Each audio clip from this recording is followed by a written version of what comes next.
Morning.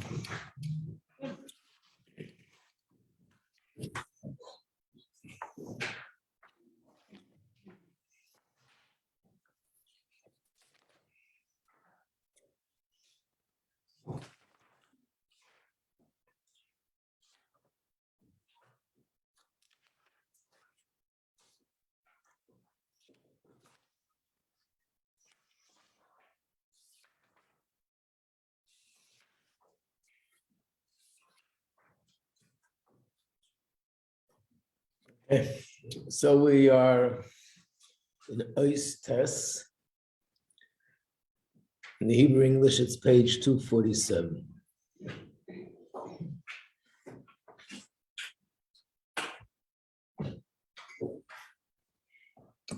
So let's go over briefly where we left off, and then we'll continue.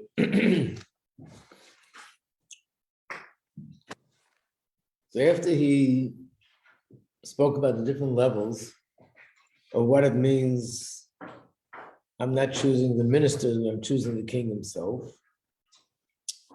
We came to the highest level, and the highest level is that not only that I'm not choosing the ministers, meaning to say the stars, the moons, the constellations, not only to say that I'm not choosing the angels that are in charge of them, I'm not even choosing the angels of Kedusha, and I'm not even choosing the spheres, not even the spheres of Atzilus, but I want the essence of Hashem. And that's the highest level of love to Hashem, known as the love of Im Cholei Chafatzti.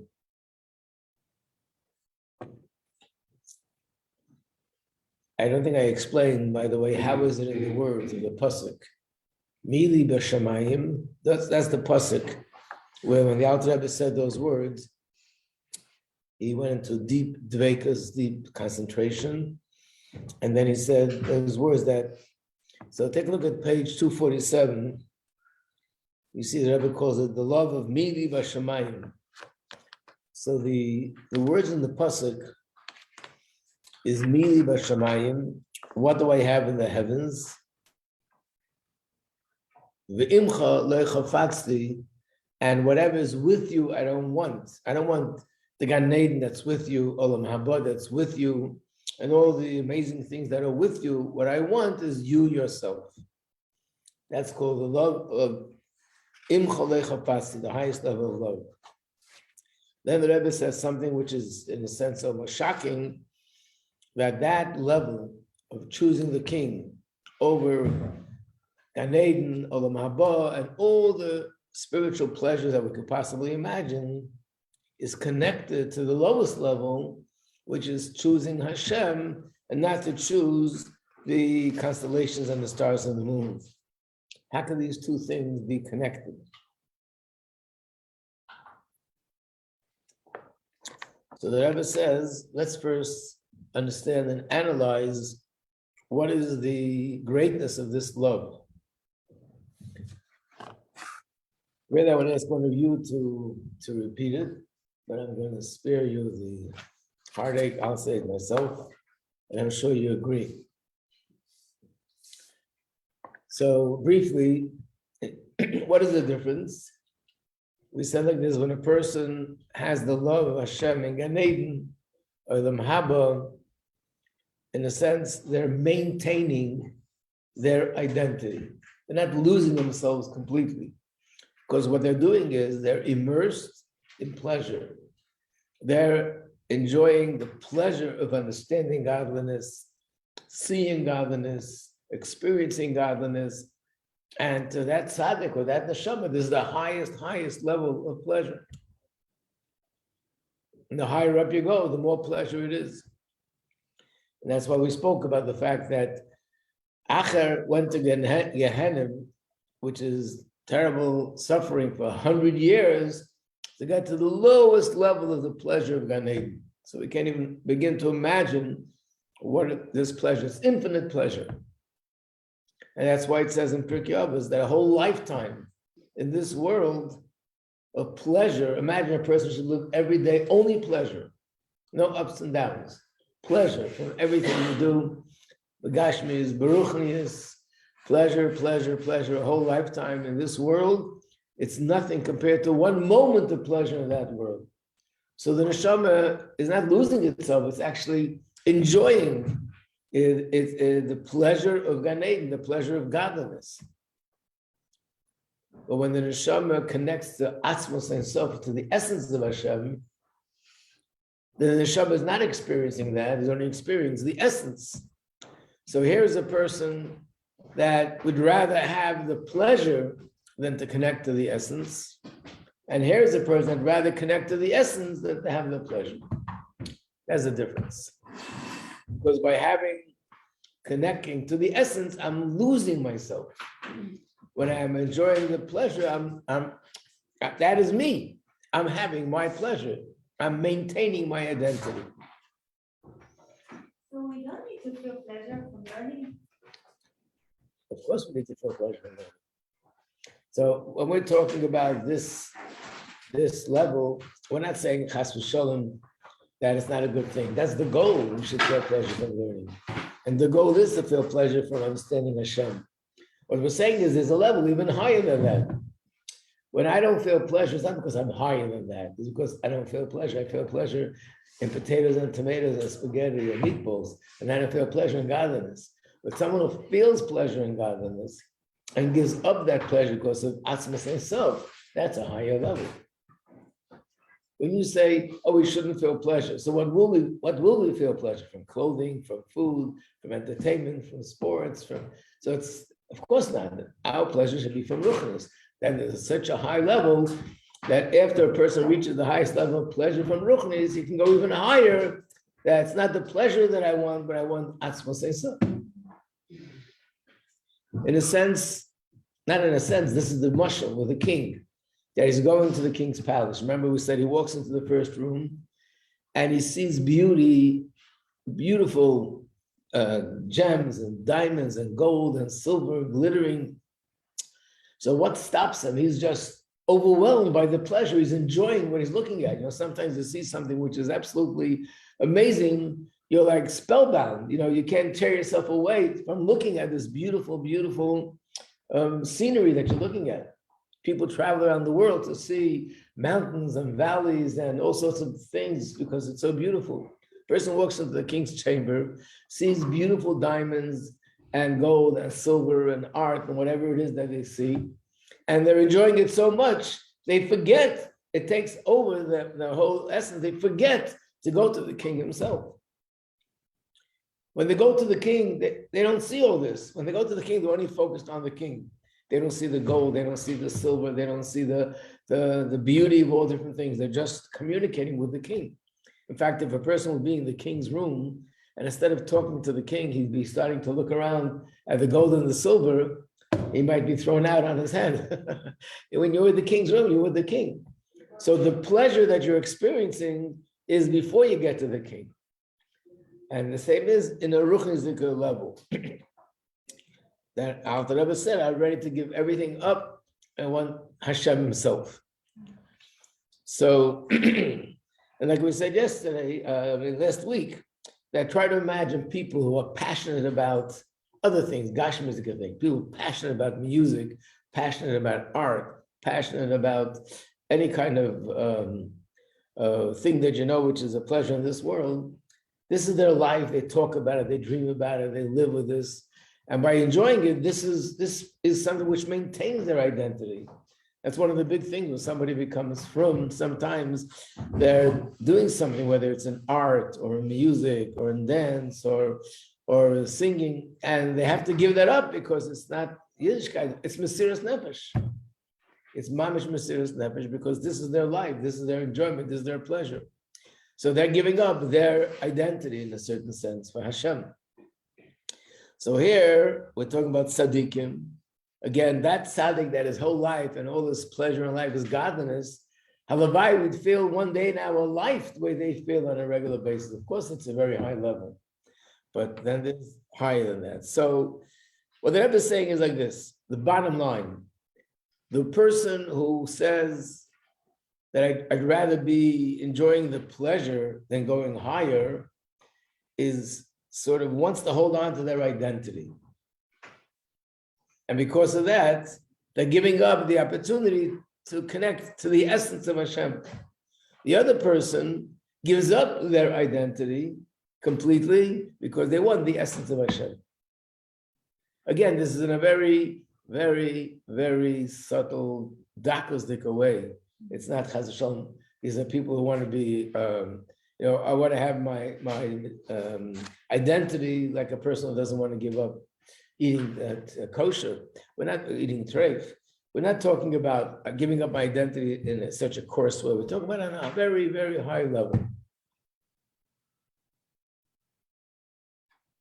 Then we can reach to? What? That we can reach to? We can reach to the level? No, so we have that avodah, but in a different setting, the way it relates to us. Like the example that I gave, if a person has the opportunity to be enjoying learning or something else spiritually, and there's a call to go out and help a child, a call to give tzedakah. For me, that would be the choice between doing something which is connecting me to Atzmos or just enjoying my pleasure. That would be, in our world, the example. Okay, so here the Rebbe is saying, how is the connection between this and the lowest of levels? So let's read the words inside. Now that hopefully we have a little bit of an understanding, let's look at the words inside. So I'm going to read now from page 247.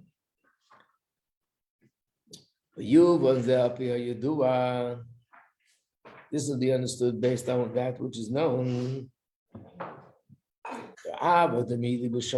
This highest level of love, of mili b'shamayim, which means that he doesn't desire the light and the revelation and the manifestation of Hashem, which is the Gan Eden, so what he wants is the essence of Hashem.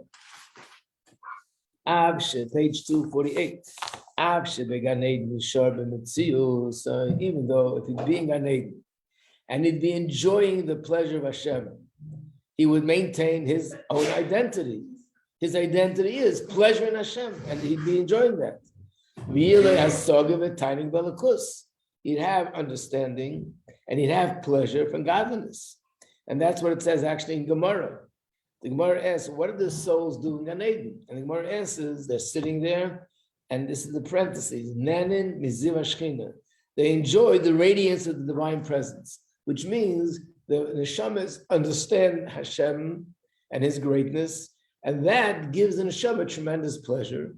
Being that Hashem is infinite, they're constantly advancing and higher levels of understanding, which gives them greater levels of pleasure. But when the essence of Hashem is revealed, and that's what you're connecting to, then the person sort of loses their identity because they're now focused on the essence, not on their sort of pleasure of Hashem. And why do they do it? Being that the light in Gan Eden is only a ray, it's only a manifestation, radiance of Hashem, which is Bein Hareich, which is absolutely, you can't compare to the essence of Hashem. So in a certain sense, we can say that what is it that distinguishes the higher level from the lower level? The higher level chooses the primary thing and let's go with the secondary. The lower level chooses the secondary and let's go with the primary. Iker and Tafel. It's a lashon which is found also in Gemara, it's found in Rashi and Chumash, that there are people that they switch. What's supposed to be primary, they make it secondary. What's supposed to be secondary, they make that primary. What's supposed to be Iker becomes a Tafel. What's supposed to be a Tafel becomes the Iker. So here, on a very high level, the Iker is to connect to Hashem in the highest way. And the Tafel is that I'm able to enjoy and be able to maintain my identity. Now, once that we got this clear, we can see how in a very subtle way, again, millions and billions of miles away, but in a subtle way, is the same mistake between those that do choose the constellations and those that don't. Move on. When a person chooses the light of Gan Eden, even though it's kala choshev, even though it's like nothing compared to Atzmus Ein Sof. And why does he do it? Page 249, because of his self, he wants to maintain and hold on to his identity, which is to be soaking in the pleasure of Hashem. He could retain his identity and have satisfaction and pleasure from the light of the Shekhinah. This could lead through through a long sequence of a chain descent, lower and lower and lower and lower, and eventually it could lead to something like Avodah Zarah, which is here's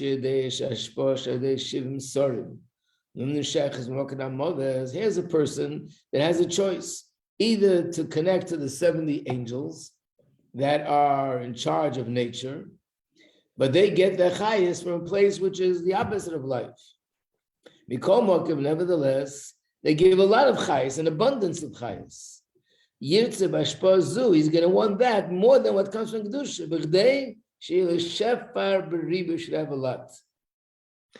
So that means that in a certain way, you could compare the mistake that's made by the one all the way on top and the mistake that's made all the way on the bottom. Chas v'sholom to compare. This is tzaddikim with the highest level of love for Hashem. So it's all what we call bedakos in a very fine way. But it's similar in that context. It's similar to the mistake that they make all the way in the lower level, that they're choosing more abundance of hashpah. I'm going to have more food and more clothing and more money, more power, more prominence, even though I'm connecting to a place which is not so godly.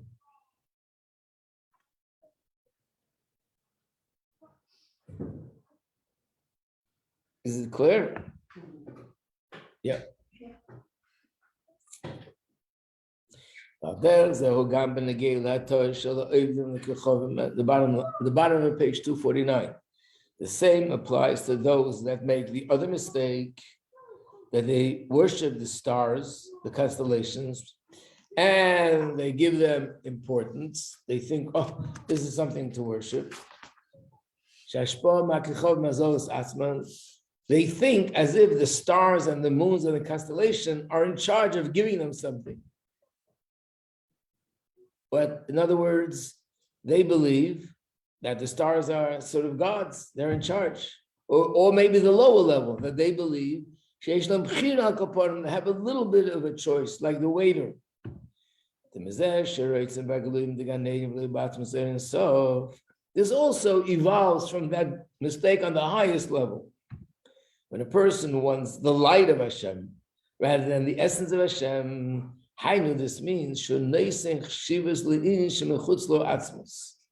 he's giving importance to something outside of the essence of Hashem.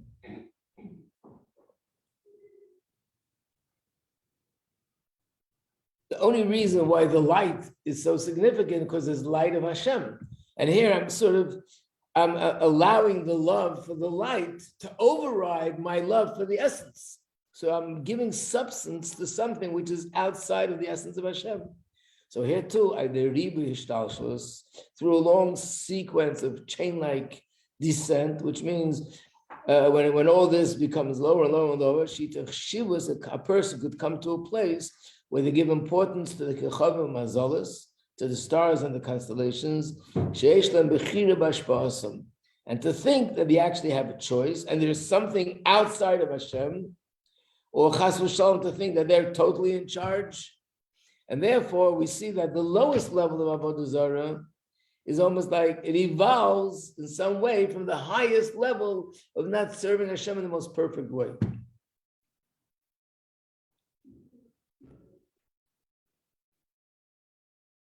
So this is something which also needs explanation. What do you mean it evolves from there? What do you mean? That person, it's his fault why this is happening? What does this mean? So let's try to explain that. First of all, it's clear what it says. Is that clear? Now just explain, what does it mean it evolves? So one of the most difficult things and one of the biggest controversies with those who were against Chassidus and for Chassidus was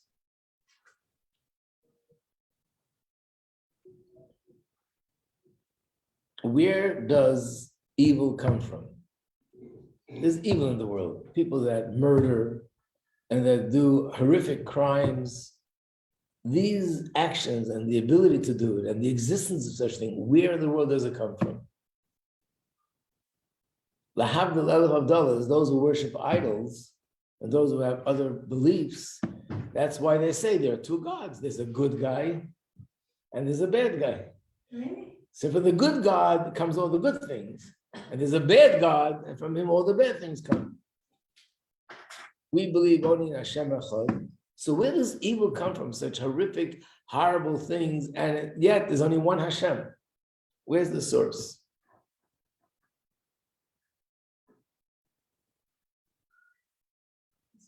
What? He gives it from his back. Okay, that's true. So another way of explaining or describing what he gives from his back means that Hashem hides his light. Let's say Atzilus, the highest of the four worlds, is less light than the world above it. It's a little bit less light. The next world is even less light, less light, less light. Eventually, there's so little light that you don't see the connection to Hashem. So that explains how you can see things that are not connected to Hashem. And you can even see things that are the opposite of Hashem, which means it's coming from Hashem, but he creates it in a way that the association with him is totally, completely hidden in a complete way. But where does it begin? It begins from something up in the highest worlds that is sort of lacking a certain degree of godly light. And then as it gets lower, it lacks more and more and more and more. And eventually it becomes so low that it turns into someone like Esav the Russian. Turns into a Haman who's in Russia. But Haman has to come from someplace. Paro. Would you believe that in Chassidus, not just Chassidus, in Kabbalah, in the Zohar, he talks about the source of Paro is the highest place. I don't know if you learned that Sikha with Mrs. Nemni, but there's an incredible Sikha of the Rebbe. When you reach Parshas Bo, there's a question that almost all the Mefarshim ask. What does Bo Paro mean? Come to Paro. So everyone asks, why does it say come to Paro? Just say go to Paro. Like Ba'avram, it says lech lecha, go. If you want to tell somebody to go somewhere, you don't say come across the street. You're here, and you tell them, you say go across the street. So the Zohar says that, and all Mefarshim say that Moshe Rabbeinu was afraid to go to Paro because he was such a powerful person, such a magician and a sorcerer, and he had tremendous power. So Hashem said to him, Bo, come with me, come to me, and together we'll go to Paro. And then you don't have to be afraid because I'll be there to protect you and to give you strength. That's the simple meaning. On a higher level, Moshe Rabbeinu was afraid of Paro. Hashem is sending him. Now, Paro is a klippa. He was the biggest klippa, not only of that generation, probably of all generations. After all, he was the one who kept Yidden in Golus. This Mitzrayim, that the whole Torah revolves around Mitzrayim, who was responsible for it with Paro. Can't be a person, because Paro, he had a klippa which was invested in him, embodied in Paro, and that klippa was the klippa of all klippas, the father of all klippas, the beginning of all klippas. And that's what Moshe Rabbeinu said, I'm afraid of this klippa, this is huge. So Hashem said, I'll come with you, right? Are you familiar with this? Did you ever hear this before? Oh yeah, okay, Baruch Hashem, talking to scholars, okay. So then the Rebbe brings us another taich, a third way of explaining it. The Zohar says that Parai is actually in Kedusha, the source of Parai is so high, it's the highest place, it's Parim Memena Kol Nahirin, which means all the lights of Kedusha come from there. And he shows how it's in the word Parai. And that's what Moshe Rabbeinu was afraid. He was afraid the reverse. It's such a high level of Kedusha when he goes to the source that he won't be able to survive. His neshama will leave his body. He won't be able to make it.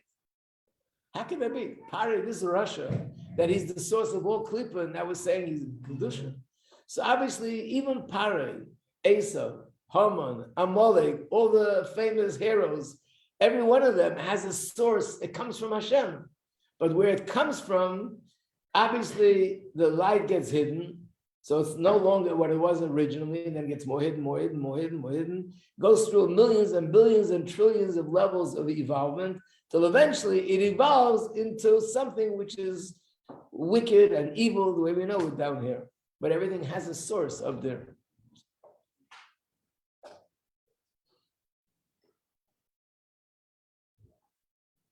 So what are we saying? That if there's such a thing down here as avodah zarah, is because there's something on a very high level where there's sort of some imperfection in serving Hashem. And from there, it could evolve that there'd be a person who's going to choose the stars and the moons and constellation over choosing Hashem himself.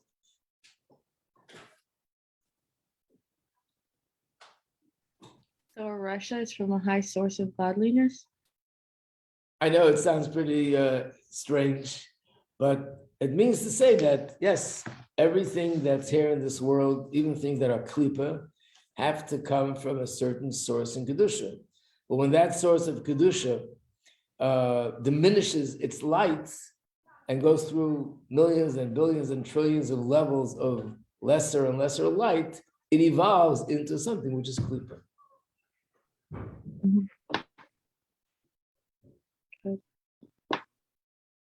I mean, this is one of the really fundamental concepts in Chassidus.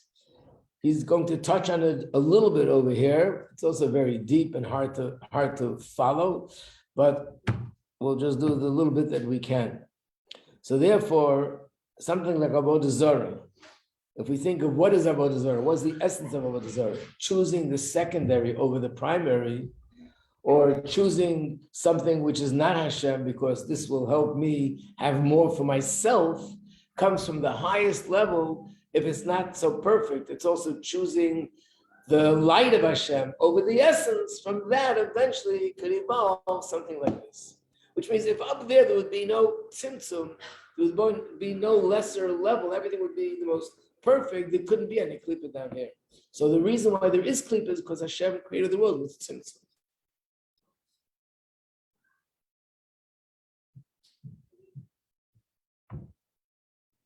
So tzimtzum allows for this choice to happen. Right. And the tzimtzum is not chas v'shalom something that just happens. This is intentionally by Hashem with a purpose.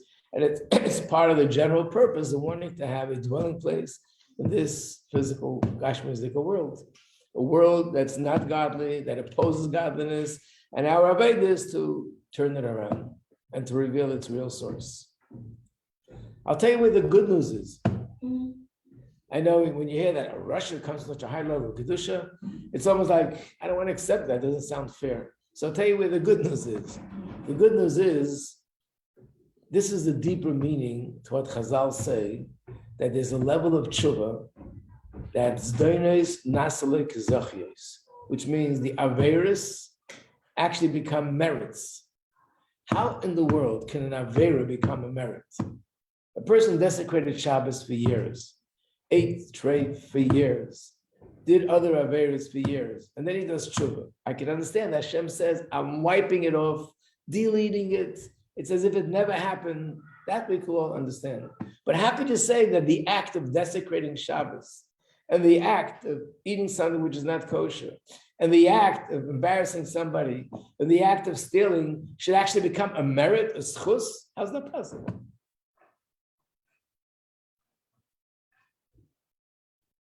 Something with Oh, so this is the answer. Besides many other explanations, one of the answers are because klipa comes from kedusha, from a very high level of kedusha, but that level of kedusha is not in it. It's totally disconnected from it. You don't feel it. You don't see it. It's sort of totally dead. You can't find the kedusha in tray food. But only way that you could possibly reveal that kedusha, that source, is through a very high level of tshuva. And when you do that high level of tshuva, you reveal the source. So when you reveal the source, you're taking an object that was klipa, you reveal the source and you transform it into kedusha, because in essence, that's the source. So the only reason why it's so bad is because the source is hidden. If I would have the power to reveal the source, as a mashal the Alter Rebbe gives in another place, imagine a person who is brilliant. He's a brilliant thinker, he's a brilliant a philosopher or a brilliant general, and chas v'shalom, he's in a coma. He's not awake. So basically, all his talent and all his potential and everything he has is irrelevant. We can't do anything with it because he's not functioning. And being that the doctors don't see any hope, so basically there's nothing to work with this. This is something that can only be moved out of the way. It can't accomplish anything. But what if someone comes along and says, I have this remedy, I have a cure that can make this person wake up and go back to what he was before? If he comes back to what it was before, we have a person that's extremely talented, extremely brilliant, extremely capable, and that's because I was able to reveal his true essence. And that's what happens when a person does tshuva on the highest level.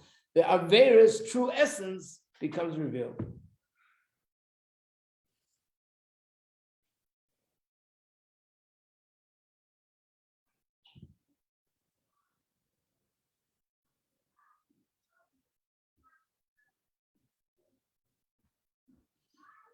Okay.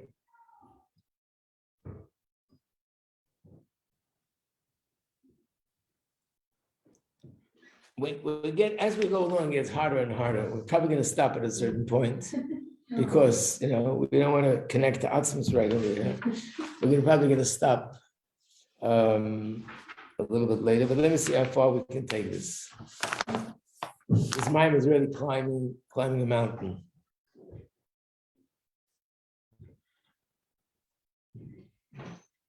Yesh leimar, yesh lehosiv. We can add something. Gam kishet zayin began Eden who neishu gan Eden shel Kodesh Baruch Hu.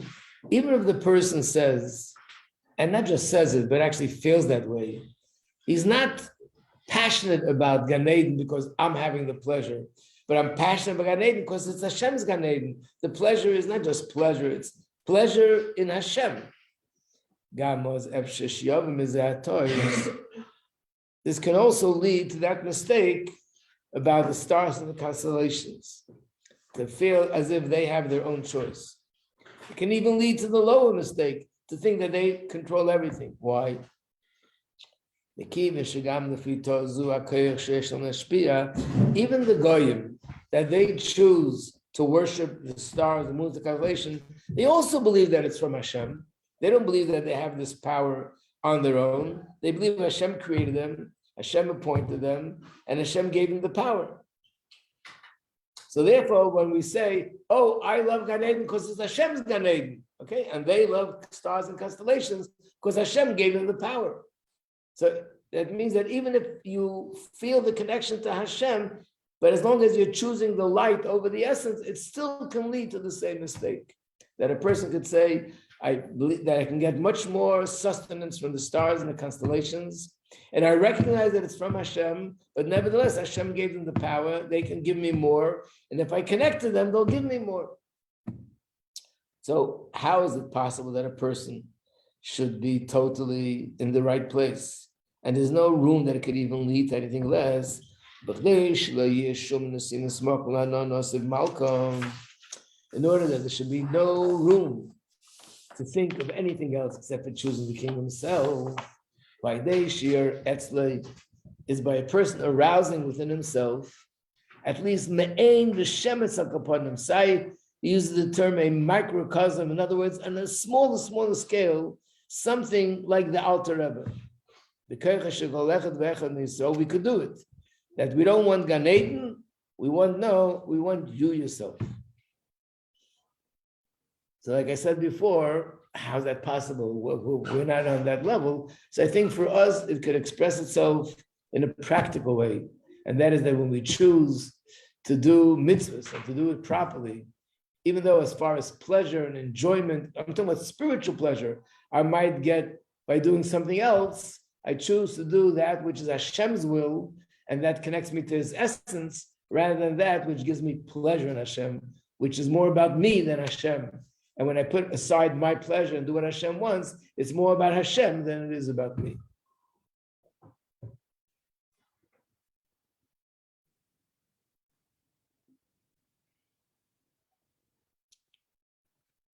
I think we can do one more. I think we can do Yud.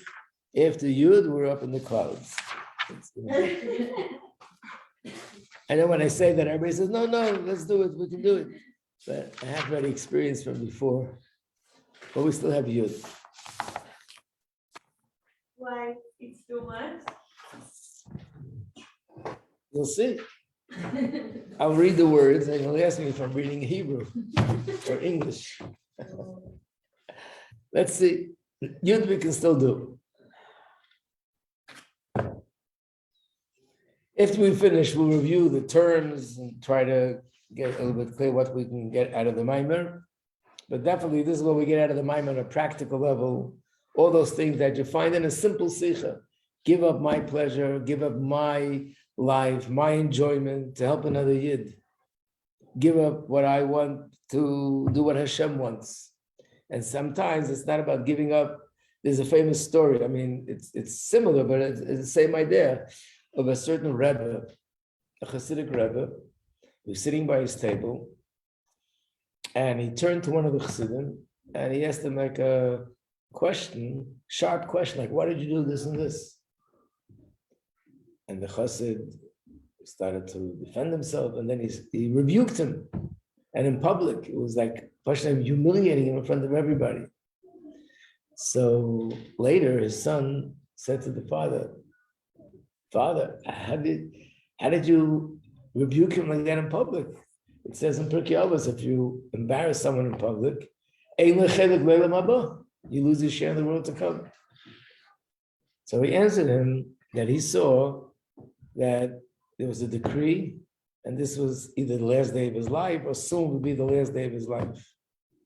And because it said that when you embarrass somebody in public, it's as if you're killing them. So by me humiliating him, that was in place of him losing his life. So I should think about my Olam Haba when I can save somebody's life.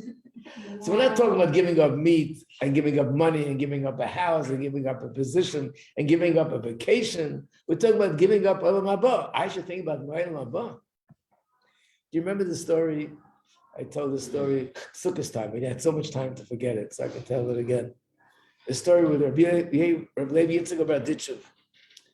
And he was, it was one year, those days in Europe, it was very common that because of the weather, it was very hard for sukkahs to have a esrog. It was very bad weather, the fruits didn't grow so good. And if they did, because of the weather, it was hard to travel and bring it. So it was one year that not one single person in the town of Rabbi Levi Yitzchak had esrog. And that means nobody would have an esrog. And one day before sukkahs, there was a wealthy merchant came by the town, and in conversation, he apparently said to someone that he has an esrog with him. He's on his way home. And he said, begged him, maybe you can stay here for sukkahs, because we don't have an esrog. The Rebbe doesn't have an esrog. He said, no, I was away from home, on business, a long time, I can't. As much as they tried, so they asked him to come speak to Rabbi Levi Yitzchak. Rabbi Levi Yitzchak, Rabbi Berditchev, said to him, he begged him, nothing helped. Then he said to him, if you stay here, I guarantee you'll be together with me in Olam Haba. He was a good businessman. So he realized, okay, this is a deal that I can't make every other day. And he agreed. Comes the night of Sukkot, goes to shul and davens, and he goes to the sukkah of his host. The door is locked. He knocks on the door. And who is it? Someone says, I'm sorry, I can't open the door. I said, what do you mean you can't open the door? I'm your guest. I'm sorry, I can't open the door. And he was like going crazy. What do you mean you can't open the door? I'm your guest. I stayed here so you guys can have his esrog. I'm sorry. After a while, he realized he's not getting it. He went to the next door neighbor. He doesn't know him, but knocked on the door. Sorry, I can't open the door. Finally, after everybody told him, I'm sorry, I can't open the door, he realized that Rabbi Levi Yitzchak gave an order to the people. Nobody should let him into the sukkah. So he came to Rabbi Yitzchak's sukkah. He's pounding on the door. How could you not let me into the sukkah? I stayed here to get Rebbe Nestor. So he said, okay, I'll tell you what. If you give up that promise that I gave you to have Olam Haba with me, I'll let you in to eat in the sukkah. No. What? That's so not fair. But this is the only condition. Otherwise, I'm not letting in, and nobody's letting you into the sukkah. Anyway, so he was going back and forth, and finally realized there's no choice. He had to make a decision. On one hand, I'll never get this again. And finally, he said to himself, at the end of the day, Hashem gave me a mitzvah to eat in the sukkah. So I'm going to lose Olam Haba, but I have to do what Hashem told me to do. So he said, okay, I give it up, I'll eat in the sukkah. Okay, went into the sukkah. You can imagine his Simchas Yontiv wasn't so great. Then Rabbi Yitzchak said to him, do you think that I would chas v'shalom do something like that? He said, I wanted that the Olam Haba that you're going to get should be something you would deserve. By the fact that you were ready to give up this Olam Haba to do the Eibish's mitzvah, now you deserved it, and it'll be a much greater reward than you would have had before. So this is also the same idea. Olam Haba is Giluyim. And he said, but the Eibishter gave me mitzvah to eat in the sukkah. That overrides everything else. If you ever have that choice, yeah, no. So I'm saying practically that doesn't apply to it, but this is the principle behind it. Okay.